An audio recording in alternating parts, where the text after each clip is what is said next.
Honestly, if you told me a year ago that I'd be sitting alone, typing out a confession about how I destroyed my own life with my own bare hands, I would have laughed right in your face. Back then, I was the woman who always had it together, or at least looked like it. A steady marriage, a comfortable job, a quiet little life in a quiet New England town. Nothing dramatic, nothing chaotic, just the kind of routine that makes you believe you're safe. But safety is a lie. And control? Turns out it's more fragile than glass. Because here I am now, 32 years old, staring at the ruins of a life I thought I'd built wisely. And the worst part? I wasn't blindsided. I wasn't tricked. I wasn't forced. I did this with one reckless choice. One moment where curiosity felt harmless, where temptation felt small, where I told myself, just this once. But once is all it takes to open a door you can't close again. And when I stepped through it, everything I loved, everything I depended on, slipped out behind me like it had been waiting for the chance to disappear. So before you judge me, before you decide whether I deserved what happened, just listen. Because the truth is messy, painful, and nothing like the stories people tell themselves in the dark. And if you stay with me until the end, you might realize how easy it is to ruin a life, even your own. It began on a night that should have been harmless, a company lakehouse party. Mark, my husband of 6 years, was the kind of man who lived simply. Morning coffee, dependable routines, khaki pants that never quite matched his shirts, dreams small enough to fit in his pocket. He wasn't broken. We weren't broken. We were just quiet, predictable. The men at work were the opposite, loud, competitive, polished. And then there was Tyler Reeves, our CEO. Tyler didn't walk into a room. He arrived with that charming half smile that made people straighten up just to be noticed. He made everyone feel special. And when your marriage feels like it's stuck on repeat, attention like that can feel like you're finally breathing again. The party blurred, music vibrating through the wooden deck, the lake reflecting strings of lights, too many drinks, too much freedom. I remember Tyler leaning close, complimenting my dress, whispering something about confidence. Then, out of nowhere, he grabbed my hand and pulled me straight into the lake with him. People screamed, cheered, filmed. It felt stupid and reckless and thrilling all at once. I went to bed thinking it was just a dumb moment that would be forgotten by morning. But nothing was forgotten. Not when a video of Tyler holding me in the water, both of us laughing like teenagers, was circulating online before sunrise. Mark was already in the kitchen, pale and silent, staring at his phone. When he finally looked up, I felt my stomach hit the floor. "You're famous," he said, voice flat, showing me the screen. I tried explaining. It was a joke, it was a party, it meant nothing, but Mark wasn't hearing any of it. His disappointment ran deeper than anger. "You call that fun?" he snapped. "You made me look like a joke." I should have taken responsibility. Instead, I panicked. I gaslit him, told him he was being dramatic, insecure, imagining things. But deep inside, I knew the truth. The pool incident wasn't the first line Tyler and I had crossed. It started with casual compliments, long glances, office conversations that went a little too far. He told me I deserved more, that I was wasting my potential, that I was smarter than the people around me. And I believed him. So when Mark said he was filing for divorce, I honestly thought he was bluffing. But when I watched him walk out the door that day, I felt something in my chest tear. I'd done damage you can't take back. At work the next morning, I tried staying ahead of the gossip storm. Tyler brushed it all off, telling me his PR people would handle everything. But by lunchtime, the video had 60,000 views. People whispered when I passed. Some didn't even bother lowering their voices. Tyler? Untouchable. Calm. Almost entertained. But the real shock came when I got home and saw Mark's side of the closet empty. No message. No note. Just the reality I'd been avoiding. 1 week later, a courier handed me divorce papers. Plain. Efficient. Ice cold. But Mark wasn't done. 2 days after that, Tyler summoned me to his office. He was sipping espresso like nothing in the world could bother him. "You're not panicking, are you?" he asked. "This will pass. These things always do." He even joked about us going public once my divorce was finalized. And that was the moment I realized how far I'd fallen. I wasn't clinging to a man, I was clinging to the disaster that ruined everything. Then the rumors hit. Someone had leaked private emails, messages between Tyler and me. Not just flirting, not just inappropriate comments, but company secrets, confidential layoff conversations, manipulative strategies. The emails made it look like I helped Tyler sabotage careers, including Mark's. Then I saw it. A line in one of Tyler's messages. Mark's getting suspicious. Might be time for restructuring in logistics. My chest tightened, because it wasn't fabricated.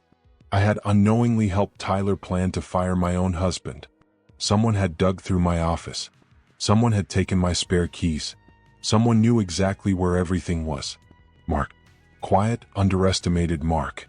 He was building something, and I was too blind to see it. That night, Tyler showed up at my house. If he tries to expose us, I'll ruin him, he said. He's small. Nobody listens to small men. I should have thrown Tyler out. I should have admitted what I'd done. But fear is a paralyzing thing. I stayed silent. What I didn't know then was that Mark had already set his plan in motion. A revenge so precise, so terrifyingly calm, it would take down both Tyler and me in one devastating sweep. A week after the divorce filing, I truly believed the worst had passed. I thought the gossip would fade. I thought people would move on. But every hallway whisper felt sharper. Every phone notification made my heart race. Still, I clung to Tyler. He kept saying the same line. Loyalty is rewarded, Joya. I didn't realize loyalty to him was like chaining myself to a sinking ship. The deeper he sank, the faster he'd drag me under. Then one morning, I overheard Megan, our sweet, soft-spoken receptionist, murmuring to a coworker. Did you hear? Mark's talking to lawyers. He's gathering proof. Proof of what? My affair? My connection to Tyler's decisions? My role in the company's layoffs? Or the truth that I'd let pride destroy the only man who ever loved me for who I was? That night, Tyler called with the same icy confidence. Don't worry about him, Joya. I've handled worse. But what Tyler didn't understand, what I didn't realize until it was far, far too late, was that Mark wasn't acting out of anger. He was acting out of calculation. And his silence was the warning we never saw coming. People always say silence is harmless, but when it came to Mark, silence was the one thing I learned to fear. He wasn't the type of man who yelled or broke furniture. No, when Mark went quiet, it meant he was thinking, planning, waiting. And when he finally acted, it was always at the exact moment you least expected it, and when it hurt the most. In the days that followed, I sensed something shifting around me. Tyler, usually composed and charismatic, started unraveling. He made frantic phone calls behind closed doors, barked orders at his staff, paced his office like a man trapped in a corner. The smile he wore like armor in every meeting vanished. When I asked him what was going on, he brushed it off with a dismissive wave. Office politics, he said. People are jealous. Everything's under control. But his eyes told a different story, one filled with cracks and panic I didn't yet understand. I had no idea a storm was already forming in Millbrook, a storm Mark himself had quietly set into motion. The Millbrook Summer Festival was the biggest event of the year. Food stalls, live music, families running around with cotton candy, politicians giving speeches. And this year, our company was one of the main sponsors. Tyler was scheduled to give a long speech about leadership and integrity. Even now, the irony feels like a punch to the gut. Tyler insisted I attend, saying it would send the right message, help people move past the scandal. Part of me wanted to crawl into a hole and disappear, but another part, the prideful, desperate part, wanted to prove I wasn't afraid. So I went. I wore a simple black dress, the one Tyler always praised, saying it made me look commanding. Funny. That night, every step felt like walking into a courtroom. When I arrived at the huge event tent, my eyes immediately landed on Mark. He was seated near the back, alone, composed, eerily calm. Not a hint of anger, not even bitterness. Just a small, quiet nod when our eyes met. Not forgiveness. Not even acknowledgement. A warning. The festival unfolded just like every other year. Cheerful speeches, polite applause, local business awards. Tyler thrived under the spotlight, smiling, charming the crowd, even cracking a joke about resilience during challenging times. People laughed. I forced myself to blend in, pretending my stomach wasn't in knots. Then the MC announced a short video presentation, a celebration of our local business community. Tyler winked at me like he'd arranged it himself. The lights dimmed. The big LED screen flickered to life. At first, it was nothing alarming. Drone shots of storefronts, employees smiling in slow motion, upbeat music. Then the music dipped, shifted, changed, and in an instant, my entire world collapsed. The pool video flashed onto the giant screen. Tyler's arms around me. My wet hair, my laughing face, his hands gripping my waist. The cheers. My voice. His voice. Crystal clear. Amplified. Inescapable.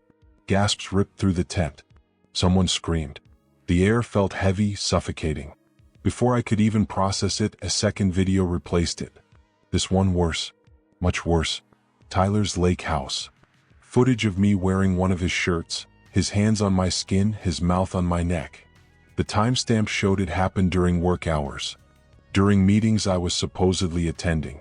I heard whispers all around me. That's her. Isn't she married? Oh my God. Did her husband know? My vision blurred. My body froze. I looked toward the control booth.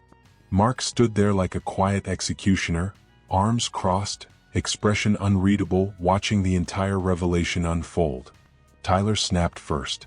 Turn that OFF, he roared, shoving his way through the crowd, panic finally cracking his confidence. But the presentation wasn't finished. The final part hit harder than any punch.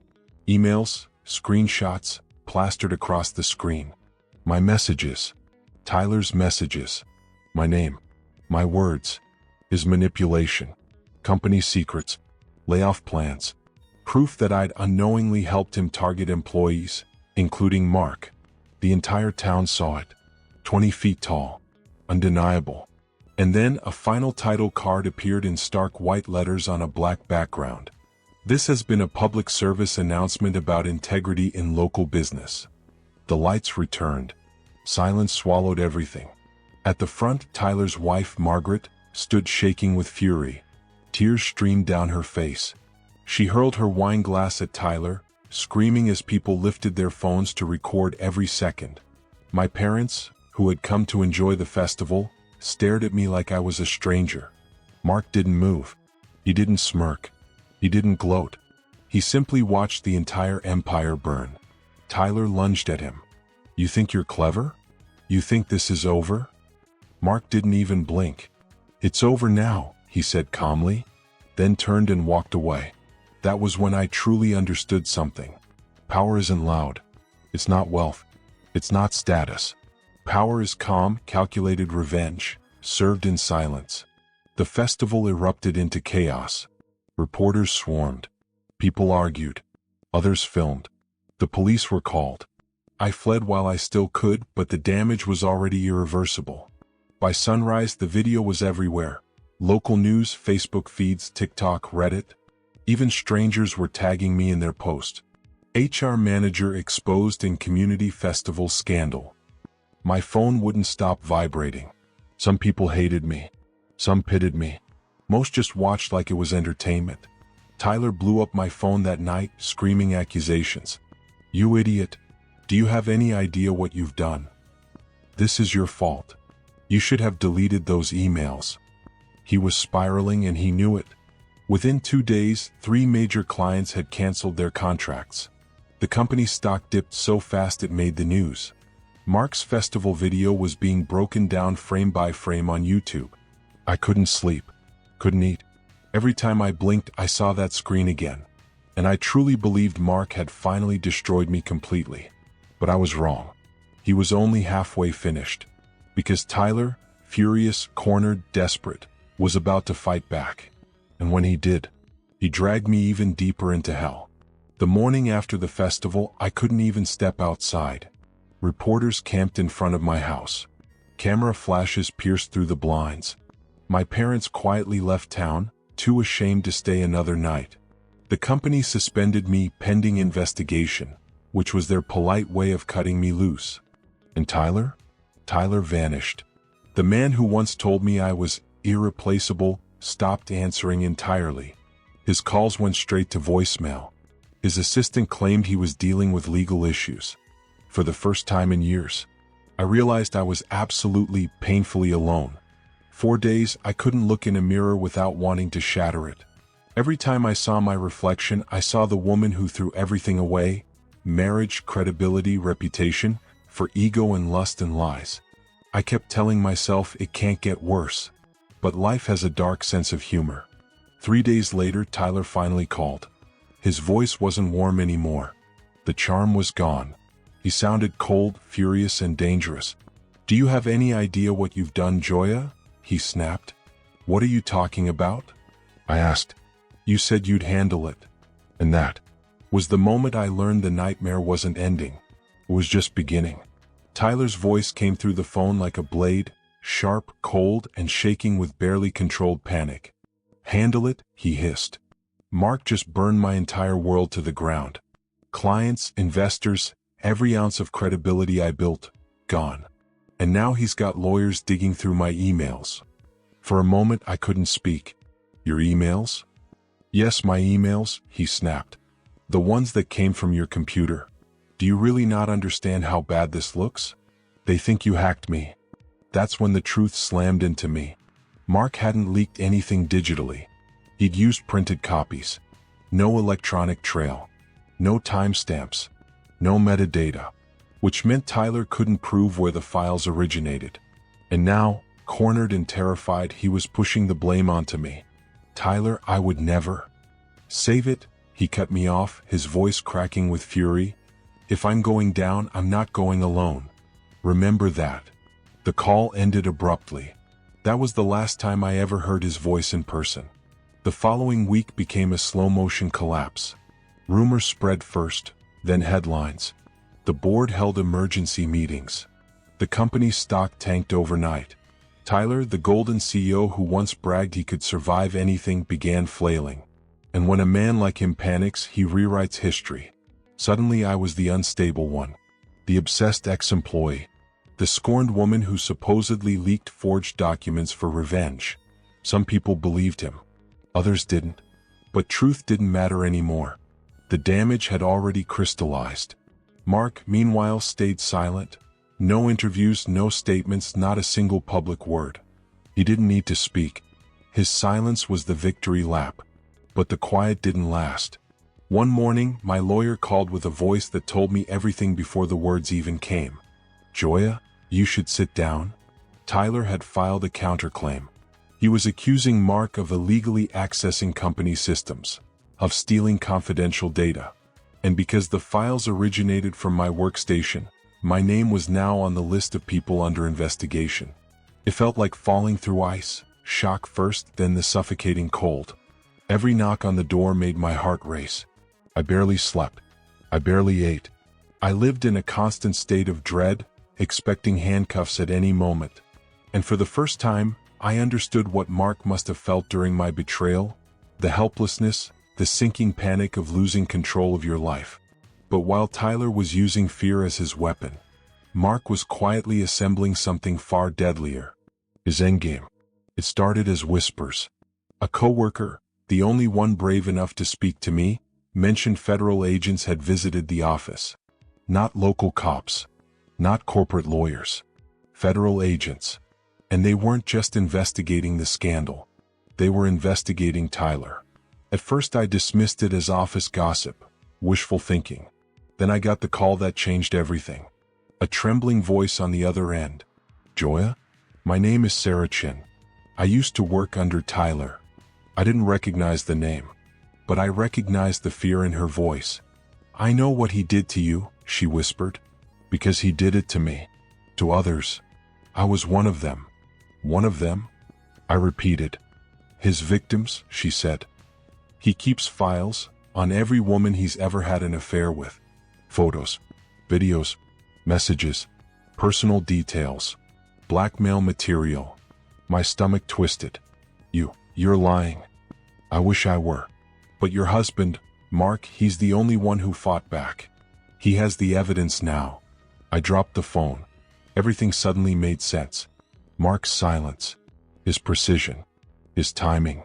He wasn't just seeking revenge for himself, he had been gathering justice for every woman Tyler had hurt. And despite all the wreckage between us, I felt something I never expected. Pride. Somewhere beneath the betrayal and bitterness, Mark had still been the same man I once trusted, strong, steady, frighteningly focused. The night after Sarah's call, I barely slept. I sat on the couch until sunrise, staring at the blank television screen, waiting, though I didn't know for what. Then, around noon the next day, everything fell apart. News alerts erupted across every network. CO Tyler Reeves arrested on multiple felony charges. Blackmail, extortion, computer fraud. They showed footage of FBI agents marching him out of his glass office in handcuffs. His face was gray, his eyes empty. His expensive suit suddenly looked too big for his shrinking pride. I watched the entire broadcast with shaking hands. The man who once held power like a weapon, now terrified of losing everything. And he did. Assets frozen. Company seized. Multiple women coming forward with statements, backed by the files Mark had turned over. In a single afternoon, Tyler Reeves went from untouchable to obliterated. Hours later, my phone rang. The name on the screen made my breath catch. Mark. I stared for a long time before answering.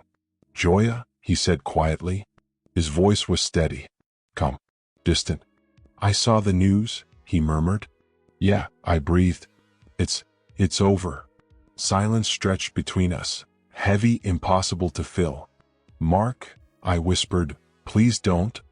Don't start, he said softly. I swallowed the lump in my throat. I'm sorry, I whispered, for everything. I didn't know he was using me. You knew enough. No anger, no venom, just truth. You knew you were married. You knew exactly what you were risking. His voice wasn't cold, it was weary, drained in a way that hurt more than shouting ever could. Mark, please, I begged. I'll do anything. I want to make this right. You can't, he said. Some things don't get fixed. Some things you just learn to live with. A long pause, then the final blow. Goodbye, Joya. The line went dead. I sat there with the phone still pressed to my ear long after the call ended, wishing I could rewind time, take back every choice, undo the avalanche I'd caused. But remorse doesn't erase consequences. Tyler went to prison. Mark quietly left town a few months later. And I stayed behind in Millbrook, the place that remembered every mistake I'd ever made. Everywhere I went, pieces of my old life haunted me. The cafe Mark and I used to visit on lazy Sundays. The roads we drove together. The house that once felt warm, safe, full of laughter. Now, every corner of this town feels like a monument to the wreckage I created. Because if revenge teaches you anything, it's this. No one walks away clean. Tyler got what he deserved. Mark got justice. And me? I got the truth. The ugliest truth of all. I lost the only man who ever truly loved me. And I was the one who handed him the match that burned us both to the ground. Sometimes I replay that night at the festival. The gasps, the whispers, the crowd turning toward that giant screen. 20 feet of proof, 20 feet of everything I tried to hide. And in the middle of all that chaos, I see Mark. Calm, cold, walking away from the very storm he unleashed. And that's when it hits me. He didn't just end Tyler. He ended us. And deep down, I know. Maybe that was exactly the ending I earned. If this story gripped you, don't forget to subscribe to Dark Infidelity Stories, the place where secrets unravel, betrayals ignite, and every ending carries a brutal truth. Hit like, share, and comment your thoughts below. Your support keeps these dark stories alive.